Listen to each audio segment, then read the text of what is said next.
Okay, I think we are going. Welcome back to the WantCast, the Women Against Negative Talk podcast. Lessons in moving forward fearlessly and spreading the good word. I'm Katie Horwich. I'm a writer, a speaker, a mindset coach, the founder of Want, Women Against Negative Talk, a platform that gives you tips, tools, motivation, and inspiration to shift your negative self-talk patterns, and the author of Want Yourself, Shift Your Self-Talk and Unearth the Strength in Who You Were all along. I am so happy you're here. Let's begin.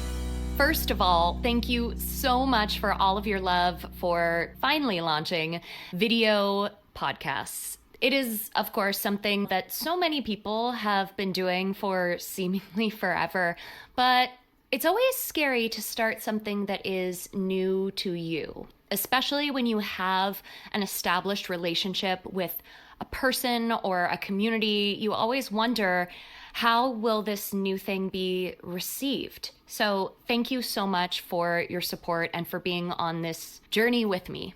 Like I said in the last episode, I think maybe through this process we can learn how to be brave together.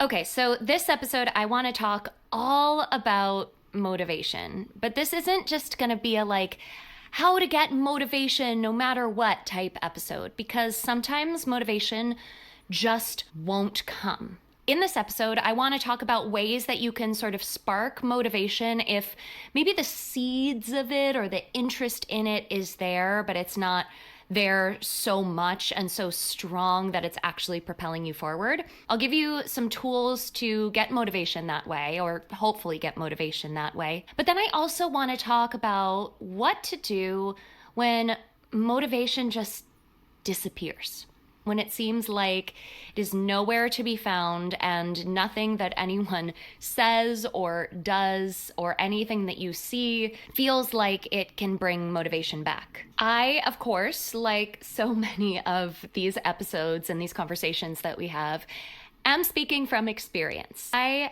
actually don't have as much motivation, I'm doing air quotes if you're listening to this, as people often think that I do, to get the things done that I do get done. However, sometimes I can wedge myself into this corner of feeling like I have to have motivation to begin, or else something won't feel authentic, or it won't be enjoyable, or I won't get the results that I want to get. I can go down that self-talk spiral really easily. And that ends up leading to even more dangerous negative self-talk spirals. Saying things to yourself like, I should know better by now. Why can't I just get my shit together? Self-doubt can come in, fears can come in. So in this episode, I want to talk about how to keep going. First, let's do a quick reframe around the idea of giving up or quitting. Because in order to actually know when it's right to keep going, you also have to know, or at least have an idea of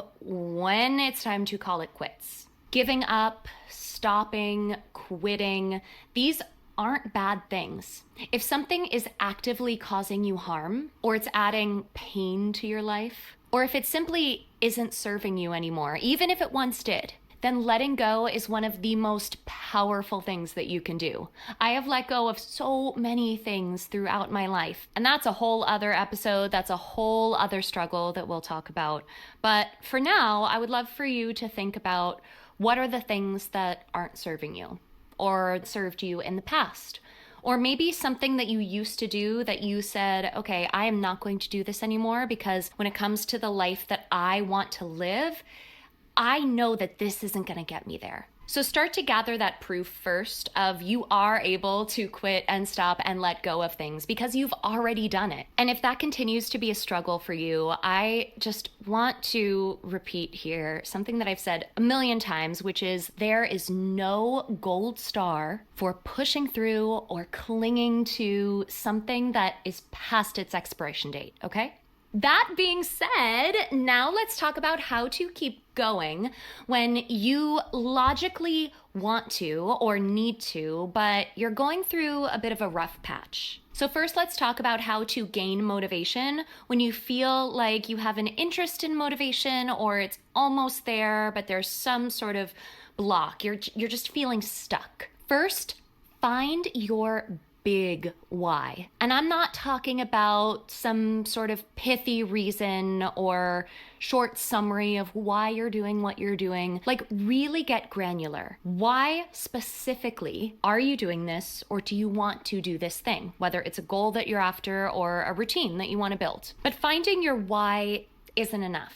You have to know how it fits into the bigger picture of your story, your journey at large. Whether that's a career that you want to build, a family you want to have, a life you want to lead, or a feeling that you want to feel. Find your big why and start to ask yourself, well, why is this actually important, right? How does this fit into the story that I am actively writing about myself for myself?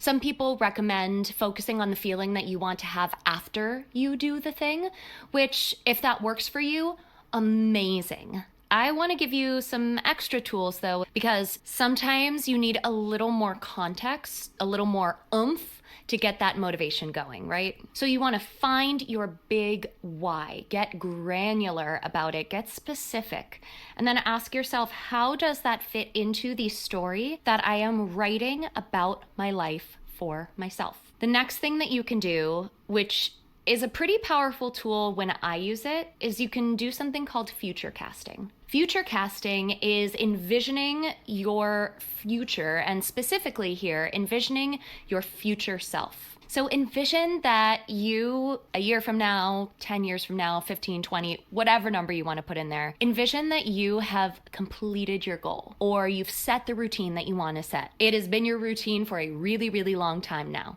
How is that version of you reflecting on what you did or what you didn't do? Maybe even ask yourself, what was I able to do, me as my future self, because my past self completed this goal, did this task, built the routine, did the thing. So we are writing our story here. And that can be really motivating because it gives purpose and context to what we're doing in the moment. Now, you can get super clear on all of these different things, and sometimes that's just not enough. There is no motivation to be seen anywhere. That's when we want to start to do a full-on reframe. Here's the thing. You can't just sit around and wait for motivation to come and expect that it will. Trust me, I have tried that so many times. When I think of my coaching clients, when I think of my friends, my family members, when I think of you, I am going to give a little tough love here. I personally have no interest in sitting and being the waiting partner when it comes to waiting for motivation to come, because I know that that's so very rarely works, and what it can do is it reinforces those negative self-talk loops. I want to help you rewire your relationship to motivation at large. So consider this. Motivation is a nice to have, but it's not a need to have. Yes, it makes things more enjoyable when you do have motivation, but it's not necessary to get the ball rolling.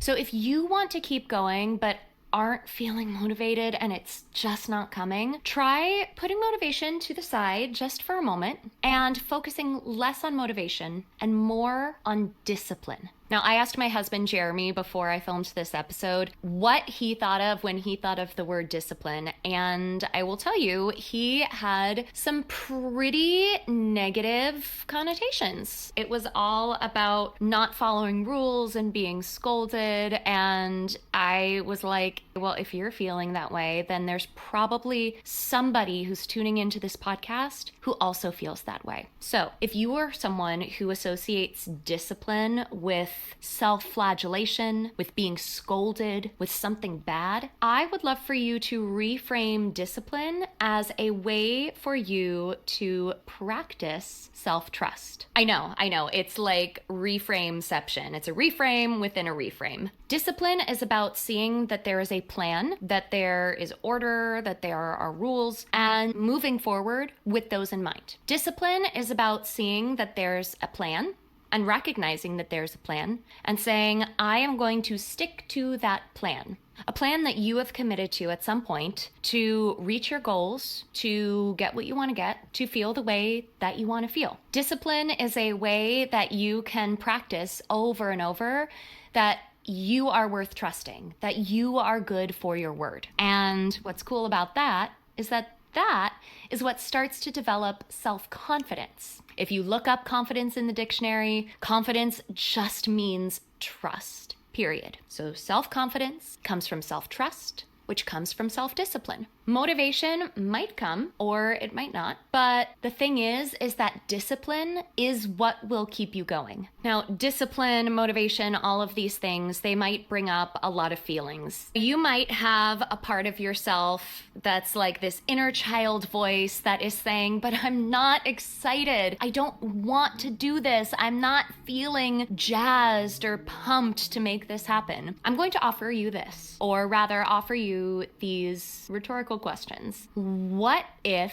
in this case, your feelings were irrelevant? What if accomplishing the thing that you're setting out to accomplish isn't necessarily about being excited all the time to accomplish the thing? What if it's about putting in the reps? Not always being excited to put in the reps, but putting in the reps, step by step, lift by lift, just like you would build muscle at the gym and get stronger. You wouldn't start by picking up a 60-pound weight to do a bicep curl if you can barely do 10. You'd start with 5, then maybe move to 8, then move to 10, and slowly but surely put in the reps to gain the strength and get the goal that you desire, which is ultimately going to hopefully help you feel the way that you intend to feel. Because here's the really cool thing. Once your brain starts to get those proof points of success that it will get from creating those little dopamine boosts of doing something that you said you were going to do, putting in that rep, even if you're not feeling like it, even if you're not excited, completing the thing is going to give you that feeling of accomplishment because you did it. And that feeling of accomplishment can lead to motivation because you are actively showing yourself in the moment that you've got this.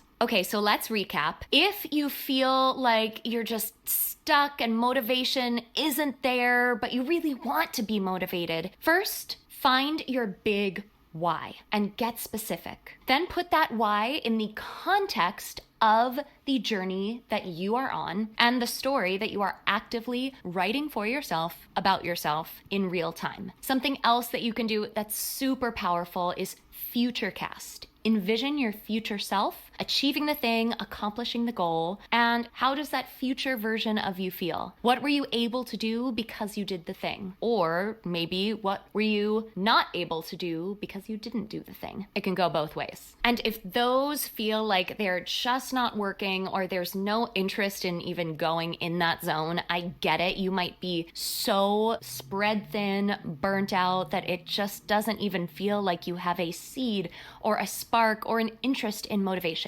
Let's take the spotlight off of motivation and put it on discipline. And remember, discipline isn't about punishing yourself.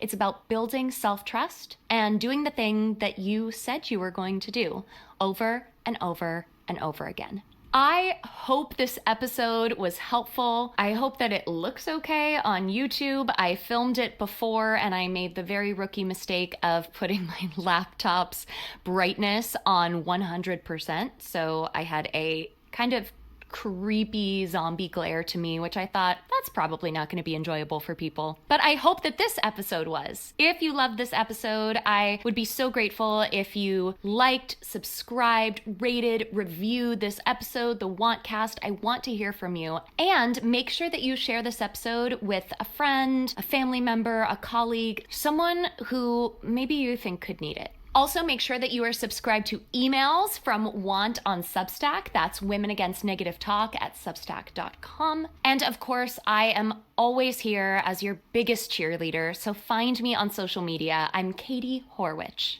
That wraps it up for today. Thank you so much for spending your time here. I know your time is valuable, and I am just so honored that you choose to spend it here with us on the Wantcast. As always, move forward fearlessly, spread the good word, and be the you know you're meant to be.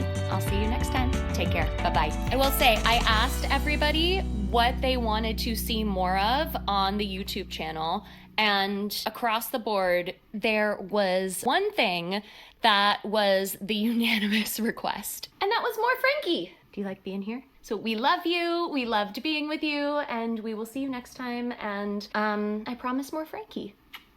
Girl.